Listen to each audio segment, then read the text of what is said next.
The congressional hearing room was unusually quiet that Tuesday morning when Donald Trump entered, flanked by attorneys and advisors. He carried himself with the familiar confidence of someone who had never been told no by anyone who mattered. His legal team had spent the previous week dismissing the hearing as a partisan circus, and Trump himself had posted a dozen Truth Social entries mocking what he called the amateur hour lineup of freshman Democrats who thought they could question him. He settled into his chair at the witness table with the posture of a man attending something beneath him, straightening his tie with visible impatience. Across the room, Representative Jasmine Crockett of Texas sat with perfect stillness. She wore a navy suit, hair pulled back, hands resting flat on the table before her. In front of her sat 3 banker boxes, each labeled with a single word in permanent marker: receipts, payments, contractors. To her left, an iPad displayed a spreadsheet already loaded, columns visible to anyone close enough to read them. To her right, a leather binder thick enough that the binding strained. Trump noticed the boxes when he sat down. Something flickered across his face, gone in an instant, replaced by the familiar smirk he deployed whenever he believed someone was trying too hard. He leaned toward his lead attorney and said something that made the lawyer glance at Crockett and suppress a smile. The comment was inaudible to the room, but the body language communicated everything: amusement, dismissal, the casual confidence of someone who had been underestimated his entire life and proven everyone wrong. Chairman Raskin gavelled the hearing to order and explained the purpose with procedural precision. This was an oversight hearing into financial irregularities involving federal properties leased to private entities during the previous administration. Trump would have the opportunity to provide testimony under oath regarding specific transactions flagged by the Government Accountability Office. Raskin's voice carried no emotion, just the dry recitation of constitutional authority and statutory mandate. Trump's opening statement consumed 11 minutes.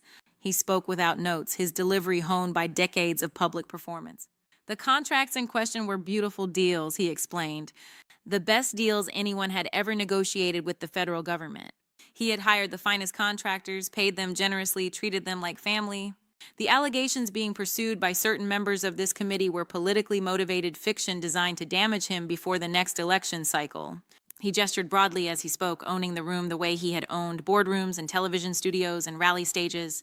His voice rose and fell with practiced rhythm, emphasizing words like tremendous and disgraceful and witch hunt with the timing of someone who understood how sound bites traveled.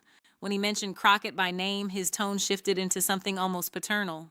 The freshman congresswoman from Dallas, he said, had been in office for less than 2 years. She was very enthusiastic, he would give her that. But she did not understand how real estate development worked at this scale. You could not learn that in law school. You learned it by doing deals worth billions of dollars over decades. He looked directly at her when he said it, the smirk returning, inviting the room to share his amusement at the mismatch. Crockett did not react. She took notes in a legal pad with handwriting so precise it could have been typeset. Her face registered nothing. No anger. No defensiveness. Not even acknowledgement. She simply wrote one line after another while Trump continued his opening statement to its conclusion. Chairman Raskin recognized Crockett for her allotted questioning time. She stood slowly, smoothed her jacket with one hand, and thanked the chairman. Her voice was calm, almost gentle, the tone of someone beginning a conversation rather than an interrogation. She acknowledged Trump's opening remarks and agreed that real estate development at scale was indeed complex. That complexity, she noted, was precisely why documentation mattered so much. Contracts, invoices, payment records, bank transfers, the paper trail that made billion-dollar transactions verifiable rather than theoretical. Trump leaned back in his chair, arms crossed, the picture of a man waiting for someone to finish making a point he had already dismissed. Crockett opened the first banker box. The sound of the cardboard flap separating echoed in the now silent room. She removed a single manila folder, placed it on the table before her, and opened it with the care of someone handling something fragile. Inside were 3 stapled documents, each bearing the official seal of the General Services Administration. She asked her first question. In 2019, the Trump Organization had signed a contract with the GSA to lease the old post office building in Washington, D.C. for conversion into a luxury hotel. The contract specified that all construction work exceeding $5 million required the use of contractors with verified federal bonding and insurance documentation on file with the GSA. Was that accurate? Trump confirmed it was standard procedure. Very standard. Everyone did it that way. Crockett nodded and made a note. She asked if Trump personally reviewed the list of contractors hired for the electrical and plumbing work on the project. Trump said he did not personally review every contractor. He had people for that. Very good people. The best. But yes, he was ultimately responsible, and yes, every contractor used on that project was bonded and insured just like the contract required. Crockett thanked him for the clarification. She removed a second document from the folder and placed it face up on the overhead projector so the entire room could see it. It was a GSA internal audit report dated October 2020, marked confidential in red ink across the top. The report listed 17 contractors hired for electrical work on the old post office project. Next to 11 of those names was a notation, no bond on file. The room stilled. Trump's attorney leaned forward and began flipping through his own binder, searching for something. Crockett asked if Trump would like to revise his previous testimony. Trump said the report was obviously incomplete. Those contractors were bonded. He knew for a fact they were bonded because his people had verified it. If the GSA did not have the paperwork, that was a GSA filing error, not a contractual violation. Crockett opened the second banker box. This one contained not folders, but a stack of bound reports, each approximately 2 inches thick. She removed the top report and placed it beside the first document. This was the Deutsche Bank loan file for the old post office project, she explained. Deutsche Bank required independent verification of contractor bonding before releasing construction draws. Page 94 of this report contained the bank's own investigation into the same 17 contractors. She turned to page 94 and read aloud. Of the 17 electrical contractors hired by the Trump organization for this project, 11 were determined to have no active bonding at the time of hire. The bank filed a breach notification with the GSA on November 3, 2020. Trump's face had changed color slightly, a deepening of the existing tan into something closer to red. He said the bank was wrong. They had been wrong about a lot of things. He had sued them twice over errors in their paperwork, and this was just another example of incompetent bank employees making allegations they could not support. Crockett did not argue. She simply opened the third banker box. Inside were not documents, but physical evidence bags, each tagged with case numbers and dates. She removed one bag and held it up. Inside was a handwritten invoice on Trump Organization letterhead dated March 20, 2020, signed by Donald J. Trump in his distinctive looping signature. The invoice was addressed to a contractor named Michael Castellano Electric LLC, for services rendered on the old post office project. The amount was $427,000. At the bottom of the invoice in Trump's own handwriting was a note, paid in full, cash. She asked Trump if he recognized the document. The silence that followed was different from the earlier pauses. This was not the silence of a witness gathering thoughts or preparing a deflection. This was the silence of someone who had just realized the trap had already closed. Trump stared at the invoice inside the evidence bag. His attorney whispered something urgent. Trump waved him off with visible irritation. 10 seconds. 15. 20. Somewhere in the press gallery, a camera shutter clicked, the sound impossibly loud in the quiet. Crockett asked again, "Do you recognize this document?" "It bears your signature." Trump said he signed thousands of documents. He could not possibly remember every invoice from 4 years ago. Crockett nodded as though this were a reasonable answer. She placed the evidence bag on the table and removed a second one. This invoice was identical in format, addressed to a different contractor, same project, same handwritten note at the bottom, paid in full, cash. Then a third invoice, a fourth, a fifth. She laid them out in a row, each one visible to the cameras, each one bearing Trump's signature and the same handwritten confirmation of cash payment. She asked a new question. Under federal contracting law, all payments exceeding $10,000 on federally leased properties must be made via traceable payment methods, checks, wire transfers, or electronic payments that generate records. Cash payments are explicitly prohibited for amounts exceeding that threshold. Was Trump aware of that requirement? Trump said it was a ridiculous requirement. Cash was legal tender. Contractors preferred cash because they got paid immediately without waiting for bank processing. There was nothing illegal about paying someone in cash for work they performed. Crockett agreed that cash was legal tender.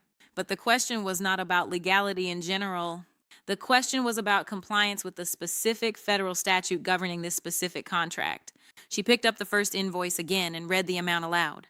$427,000, paid in cash. She set it down and picked up the second, $618,000, paid in cash.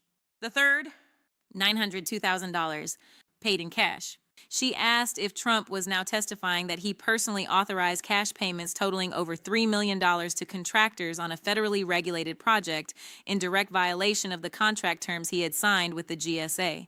Trump's attorney objected on the grounds that the question assumed facts not in evidence. Crockett withdrew the question without argument and asked a different one. She asked Trump if he knew a man named Anthony Morales. Trump said the name sounded familiar, but he dealt with thousands of people. He would need more context.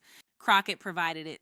Anthony Morales owned Morales Plumbing and Heating based in Queens, New York. He was one of the 11 unbonded contractors hired for the old post office project. He completed his contracted work in June 2020 and submitted his final invoice for payment in the amount of $214,000. According to Deutsche Bank records, that invoice was never paid. Trump said he did not personally handle payables. If a contractor claimed they were not paid, they should have contacted his accounting department. Crockett opened her leather binder. Inside were printed emails, each one marked with exhibit numbers in the margin. She explained that Mr. Morales had contacted the accounting department 14 times between July and December 2020. She read from the first email. I completed all work to specification and submitted final invoice per contract. Please advise on payment timeline. No response. Second email, 3 weeks later. I have not received payment or acknowledgement of my previous email. My crews are asking about their wages. Please respond. No response. Third email. It has been 90 days since job completion. I have a family. I need to pay my people. Please tell me when payment will be made. She looked up from the binder. In January 2021, Mr. Morales filed for bankruptcy. His business, which had operated for 23 years and employed 16 people, dissolved. He lost his family home in foreclosure in March 2021. Trump said it was unfortunate when businesses failed, but that happens sometimes in construction. If Morales had done quality work, someone else would have hired him. Crockett set the binder down and walked to the witness table. She placed a photograph on the surface directly in front of Trump. The photograph showed a man in his late 50s standing in front of a small house, a for sale sign visible in the yard. The man's face was exhausted, eyes sunken, shoulders collapsed inward. That is Anthony Morales, Crockett said quietly. That photograph was taken by his daughter in April 2021, 1 week before he died of a heart attack. He was 56 years old. The medical examiner's report listed stress-induced cardiac failure as the cause of death. His daughter provided that photograph and her father's emails to this committee last month. She asked me to make sure you saw his face. The room had gone completely silent. No rustling papers. No whispered conversations. The press gallery had stopped typing. Crockett returned to her seat and sat down. She did not look at Trump. She looked at her notes, made a small check mark with her pen, and turned to a new page. She asked Trump if he would like to know how many other contractors on the old post office project filed similar complaints about non-payment. Trump did not answer. His jaw was set, his hands gripping the edge of the witness table. Crockett answered her own question.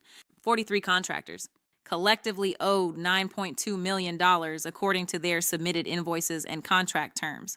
Of those 43, 11 filed for bankruptcy between 2020 and 2022.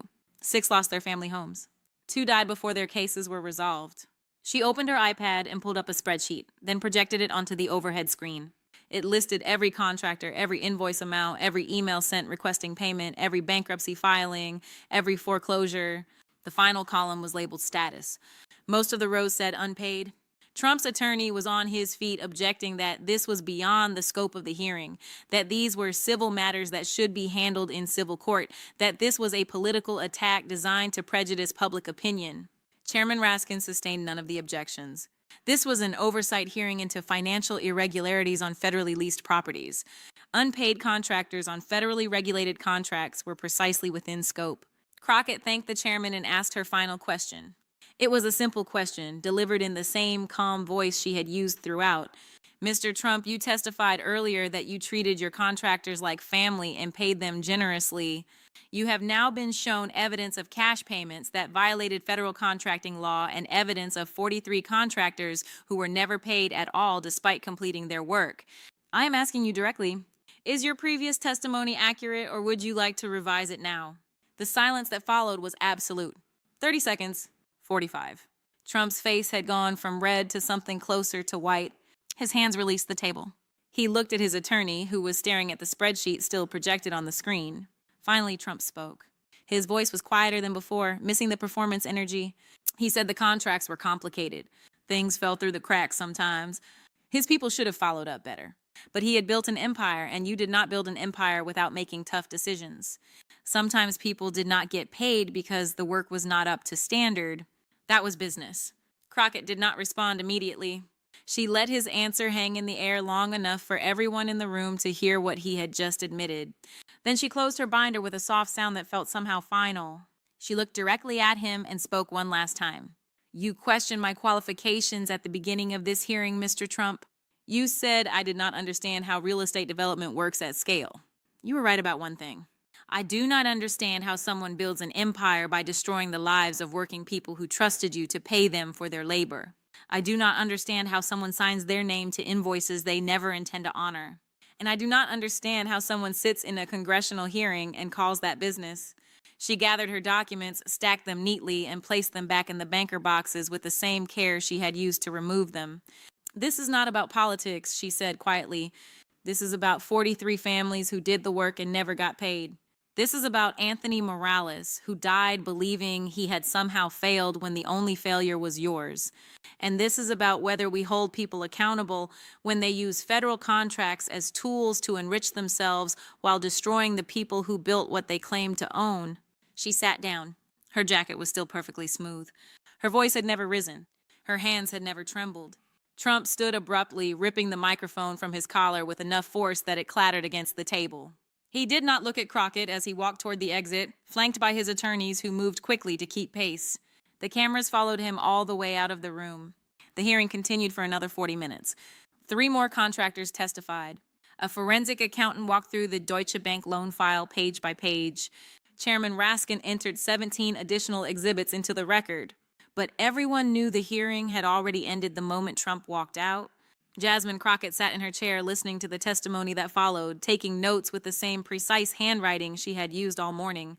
The 3 banker boxes sat in front of her, lids closed now, labeled in permanent marker with words that had proven more powerful than any speech. Receipts. Payments. Contractors. The people whose lives became collateral damage in someone else's empire. The people whose names would never appear in gold letters on a building facade. The people who simply wanted to be paid for the work they had done. And the congresswoman from Dallas who made sure their names were finally heard